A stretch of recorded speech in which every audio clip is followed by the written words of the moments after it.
You know when you're trying to download a massive software update on your computer? Oh, yeah.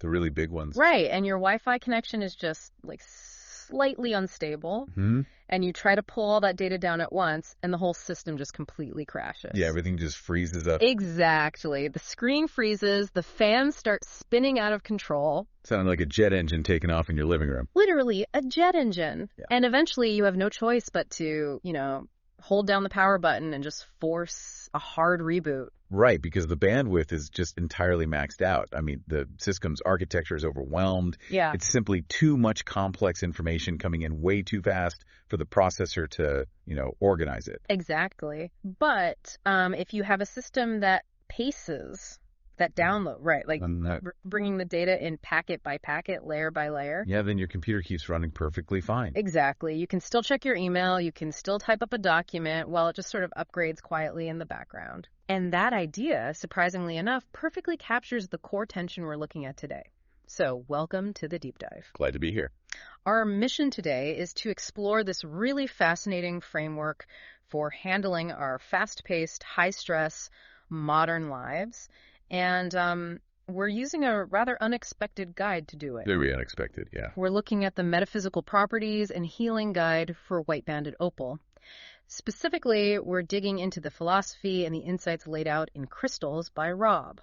And, even if you aren't someone who typically reaches for a crystal when you're feeling stressed, right, or like if you've never even stepped foot in a metaphysical shop, the conceptual framework we're going to unpack today is incredibly valuable. Totally. We are looking at a system of thought that is fundamentally about the mechanics of pacing. Oh. I mean, it's about how human beings manage the integration of new experiences rather than, forcing sudden jarring shifts in our lives. Okay, let's unpack this. Because just visually, this stone sets the stage for everything we are going to discuss today. It really does. The white-banded opal is described in the sources as luminous. It's characterized by these soft white cream and translucent bands. You hold it in your hand, you look at it, and you literally see layers stacked upon layers. It looks like a geological timeline. Yeah, that's a great way to put it. And whether you're deeply invested in crystal healing or you're just intensely curious about how different cultures build psychological frameworks, there's this profound aha moment waiting for you in how this specific stone operates. What's fascinating here is that the visual of the physical bands is the absolute best entry point. Oh, really? Yeah, because in the metaphysical framework we're examining, what the stone looks like physically is a direct, one-to-one mirror of how it functions emotionally. So we're moving from geology straight into emotional mechanics. Right, because Rob's guide explicitly states that the layered appearance of the stone symbolizes integration. Exactly. It's utilized to soothe emotional turbulence and release stress, anxiety, and, just that feeling of being completely overwhelmed. Right. But the catch is that it doesn't do it by wiping the slate clean in an instant. It acts as a physical reminder that emotional healing unfolds gradually. Layer by layer. Layer by layer, which supposedly allows you to safely process lingering emotions. Which is such a vital distinction to make. I mean, the framework emphasizes that white-banded opal creates a safe, energetic space for feelings to be acknowledged, understood, and then released. Mm-hmm. It is not an eraser. It's a stabilizing presence. Right. The idea is that by providing this gentle, layered energy, it encourages self-reflection, helping you understand how a past experience is currently influencing your immediate reactions today. Wait, I have to push back here, though. Okay, go for it. Because in a world where everyone wants a quick fix or an overnight transformation, this stone almost sounds deliberately slow. Like if I'm stressed or if I'm carrying around a heavy emotional burden, I want it gone yesterday. Yeah. We want the 10-minute life hack, right? The instant therapy breakthrough. So in that context, telling someone to use a tool that works slowly and layer by layer sounds like almost like a potential trap. What do you mean? Isn't that just a placebo for procrastination? Like reading a complex novel, right? If you just read a summary online, you get the plot instantly. Right. But this stone is demanding you read the novel chapter by chapter to actually absorb the material. But what if people just hold the rock and say, I'm processing, as an excuse to avoid doing the actual difficult work? It's a fair challenge, but I think that misinterprets the mechanism at play here. Mm-hmm. Let's look at it through the lens of physical therapy. Okay. If you shatter your leg, you don't go to the gym the next day and try to squat 200 pounds. Right, obviously not. Because if you try to force a year's worth of physical rehabilitation into a single Tuesday afternoon, you aren't going to heal faster. You're going to permanently break the bone. Oh, wow. Yeah. And emotional tissue works the exact same way. So it's really an issue of capacity, not avoidance. Precisely. The philosophy laid out in Crystals by Rob highlights that this gradual pacing actually fosters patience and emotional resilience. It supports steady growth without forcing rapid change. Because if you force rapid emotional change, if you try to confront every piece of trauma you've ever experienced all at once, you crash. Your nervous system maxes out, just like that computer download you mentioned earlier. You shut down. Right. By moving slowly, layer by layer, the stone's framework provides the necessary emotional clarity and self-compassion to actually integrate those experiences without re-traumatizing yourself. Yeah. It is doing the hard work, but doing it sustainably. Okay, so it's essentially a physical reminder that you cannot process a lifetime of emotional baggage in one sitting. Exactly. And that trying to do so is actually counterproductive. Yes, and establishing that stable, unhurried emotional baseline is entirely necessary for what happens next. Okay, what comes next? Well, because once your internal emotional state is secure, you're finally equipped to handle external inputs. This moves the framework from your emotional interior out into your energetic aura. Here's where it gets really interesting. Because Rob's guide talks a lot about energetic healing, describing the white-banded opal as a harmonizing stone that balances the flow of energy in the aura. It clears out stagnant energy. But the phrase that really caught my attention is that it helps integrate higher spiritual vibrations into the physical body without overwhelm. Yes. So if we go back to our electronics analogy from earlier, this stone is operating as an energetic surge protector. A surge protector is the perfect mechanical metaphor for this, yeah. Think about the physics of it. If you take a massive industrial-grade appliance and plug it directly into a standard living room wall outlet without a surge protector... You're going to blow a fuse. You blow a fuse. You might even start a fire. And the guide notes that this stone is highly recommended for sensitive individuals. Right, people who are easily infected by the moods and energies of a crowded room. Exactly. The opal acts as that buffer. It anchors higher frequencies safely, allowing intense spiritual or energetic insight to enter your life without blowing your mental circuits. If we connect this to the bigger picture and look at the reality of spiritual or psychological growth, true awakening is rarely that lightning bolt moment we see in movies. Right, where someone meditates on a mountain and suddenly understands the universe. Right. A sudden, massive influx of intense insight can actually be deeply destabilizing. People can become entirely ungrounded. Yeah. They lose touch with their daily responsibilities because they're so overwhelmed by the profound. Because you still have to pay your taxes and do the grocery shopping, even if you've unlocked the secrets of the universe. Exactly. The most sustainable growth is subtle. The guide emphasizes that the opal's soft, nurturing energy ensures spiritual expansion occurs steadily. It's not just about having a profound vision during a meditation session or ritual work. It's about aligning those profound, high-frequency insights with your everyday actions and decisions. It ensures you have the energetic boundaries in place to utilize that wisdom practically.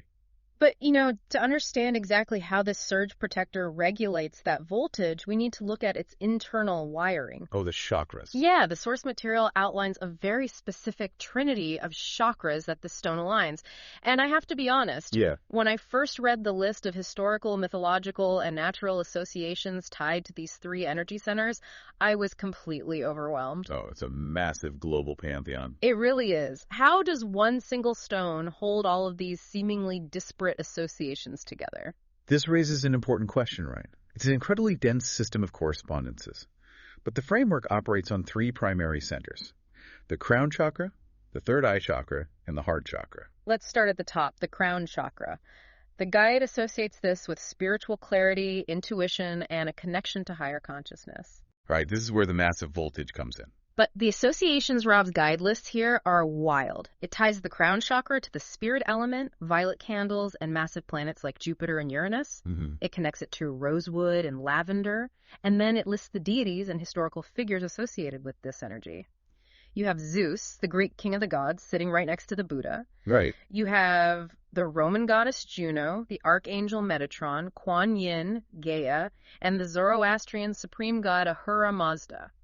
It's quite the list. I mean, how does that make any logical sense? How do you put Zeus and Buddha in the exact same category? Well, On a theological level, they are completely contradictory. Right. But metaphysical frameworks don't organize by theology, they organize by energy signatures. Why are Zeus and Buddha associated with the same stone? Because both figures, in their respective cultures, represent the absolute peak of divine, expansive connection. No. They represent the crown, the highest possible authority or ultimate enlightenment. The guide isn't claiming these religions are the same. It's using these cultural icons as shorthand for massive, high-level spiritual energy. Okay, that makes sense. It's identifying the sheer scale of the energy coming in. Exactly. But if you just leave that massive Jupiter-level, Zeus-level energy running through your system, you burn out. Which is why the stone immediately moves that energy down into the next layer, the third eye chakra. Right. This center is entirely about discernment, inner guidance, and clarity of perception. The associations here shift from expansive to focused. Yeah, they do. It's tied to indigo candles, the planets Saturn and Neptune, and grounding spicy botanicals like cinnamon and cardamom. Oh, and it mentions goddesses like Lua and Salacia here. Right. Right. So if the crown chakra is the antenna pulling in the massive signal, the third eye is the processor trying to translate it into something you can actually understand. Exactly. It takes the raw, abstract spiritual data and applies discernment and asks, what does this actually mean for me? Mm-hmm. And then, crucially, the energy doesn't stop there. It steps the voltage down one more time into the heart chakra. And the heart chakra is where it integrates that translated spiritual awareness with emotional insight. It's about approaching situations with compassion. Right. The associations here shift entirely. We move to the air element in green candles. Wow. We're looking at Venus and the moon and the Archangel Raphael. A completely different vibe. Totally. The botanicals become softer, bergamot, rose. Yeah. And the deities shift from these massive authoritative sky gods to figures of love, knowledge, and connection. Mm-hmm. You have the Greek goddess Aphrodite, the Egyptian god of knowledge, thought, the moon goddess Selene, and then there's Enlil, Keoheva, Merorim, Shu. It's a huge shift in energy. And wait, before I forget, there are also these shared associations across the board. The guide mentions the eagle, the raven, the spider. Yes, animal totems. Astrological signs like Aquarius, Gemini, and Libra. And spirits like sylphs, zephyrs, and fairies of trees, flowers, and winds. It's just so much. It is a lot. But this is where the mechanism of the white-banded opal truly reveals itself. By tying these three specific chakras together and all those associated energies, the stone doesn't favor one extreme. Oh. It doesn't just pull down the overwhelming energy of the universe and leave you stranded in your own head. It takes that cosmic energy from the crown, filters it through the critical discernment of the third eye, and grounds it entirely into the human compassion of the heart. It's a literal filtration system. Yeah. The layered bands of the stone are physically representing that exact process of stepping down the voltage. Yes. It integrates those incredibly potent, diverse energies evenly across the entire chakra system safely. It prevents the rapid, unsafe activation of any single center. Mm-hmm. By fostering that steady three-part alignment, it allows cosmic awareness to flow without short-circuiting your daily life. It brings the absolute heights of spiritual clarity into an emotionally balanced, deeply grounded state. Which brings us to the reality of an average Tuesday. Back to the real world, yeah. Right. We've explored these lofty spiritual concepts, the physics of stepping down energetic voltage, and this massive pantheon of ancient gods. But Crystals by Rob makes it very clear that this is not just abstract theory meant to be debated by philosophers. No, not at all. This tool is meant to be used in the mud of daily life. So how does someone actually apply this pacing framework practically? The everyday applications recommended in the text are surprisingly tactile. Yeah. Yeah, the guide isn't suggesting you need to sit in a meditation cave for 10 hours a day. It suggests very tangible, physical ways to incorporate this layered energy into a normal, chaotic routine. For instance, it suggests carrying the opal as a pocket stone or wearing it as jewelry. Mm-hmm. I want you to imagine for a second sitting at your desk at work. It's 2:00 p.m. Your inbox is overflowing, your phone won't stop ringing, you have a deadline approaching, and your stress levels are just spiking. We've all been there. Right. The guide recommends placing this stone right on your workspace. And when we think about the psychology of that, just catching a glimpse of those physical layered bands serves as a visual cue. It's an anchor. Exactly. The human brain responds incredibly well to physical anchors. When you are caught in a mental spiral of overwhelm, your internal world feels entirely chaotic. Yeah. By placing a physical object on your desk that inherently represents one layer at a time, you are giving your brain an external physical focal point to interrupt that spiral. It's a tangible reminder to slow down your breathing, look at the email in front of you, and handle the chaos layer by layer. It takes the invisible work of emotional regulation and makes it physical. Exactly. And the text extends this logic to other areas of the home, too. Like where? It recommends keeping the opal near your bed or resting area to support restful sleep and emotional integration while you sleep. Oh, nice. It can also be placed in crystal grids, which are, intentional geometric arrangements of stones, to ensure a steady, nurturing, energetic baseline in your living space over the long term. The guide also mentions using the white banded opal during journaling or shadow work. Right. And for anyone unfamiliar, shadow work is a psychological and spiritual practice where you intentionally explore the hidden, repressed, or darker parts of your own emotional landscape. The parts of yourself you usually try to ignore. And that ties directly back to what we discussed at the very beginning about safe emotional processing and capacity. Oh, right. Shadow work is notorious for being incredibly intense. When you open up the closet of your own repressed emotions, it is very easy to become consumed by what falls out. Right, because you're dealing with shame, guilt, past traumas, things that carry a massive emotional charge. Which is why having a physical tool that represents gradual integration is so vital in those moments. Holding the stone or having it present while you journal about these intense topics provides that protective boundary. It reinforces the idea that you don't have to resolve the trauma in one single journaling session. You are just looking at one layer today. It provides the insight and clarity needed for deep psychological exploration without letting the experience drown you.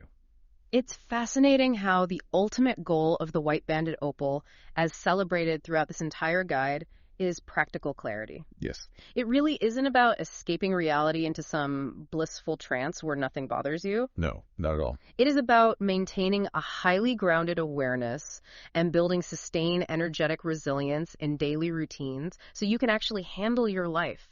It's about bringing the expansive wisdom of the crown chakra all the way down into the practical realities of the heart and applying it to how you treat your coworkers, your family, and yourself. Because if a metaphysical framework doesn't actually improve how you navigate the physical world, it isn't very useful, is it? Exactly. The opal ensures that your growth is sustainable. So what does this all mean?